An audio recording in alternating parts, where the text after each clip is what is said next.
तिमीलाई टड्पाएर राखिराख्नुभन्दा बरु मुक्ति दिनु उचित लाग्यो। सक्छौ भने माफ गरिदेऊ मलाई। तिमी पनि आमा नै हो। आका लागि म दुवै आँखा गुमाउँदा न खान सक्ने न पानी पिउन सक्ने अवस्थामा पुग्दा शरीरको बाहिरी बनावट पुरै गुमाउँदा पनि तिमी बच्चाको लागि बाँचेको थियौ भन्ने कुरा छर्लङ्ग हुन्छ। दुश्मनी थियो होला त मसँग थियो होला, मेरो परिवारसँग थियो होला। बिचोरिया नादान यो बेजवान जनावरको के दोष?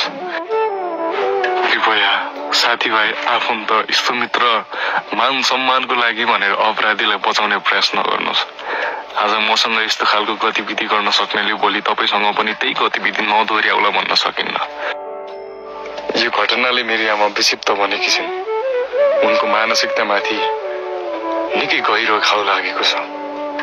मैले उनलाई सम्झाउन सकेको छैन, बुझाउन सकेको छैन। जब त्यो भैँसीको पेटबाट निकालिएको यो बच्चाले मुटु ढकढक्यायो तब म रातभरि राम्रोसँग निदाउन सकेको छैन।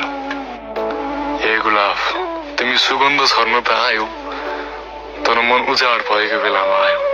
हे हरियाली, तिमी हरियोपन जगाउन त आयौ तर मनमा डढेलो लागेको बेलामा आयौ।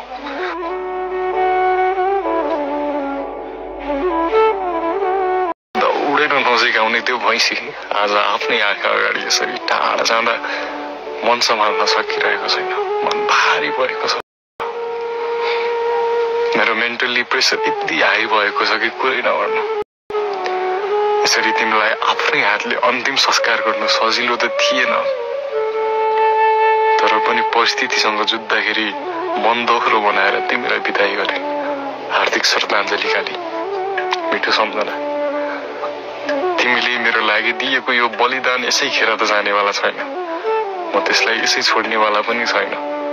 निर्धक्क हुँ। न्याय ढिलो चाँडो होला तर न्याय अन्ध हुँदैन।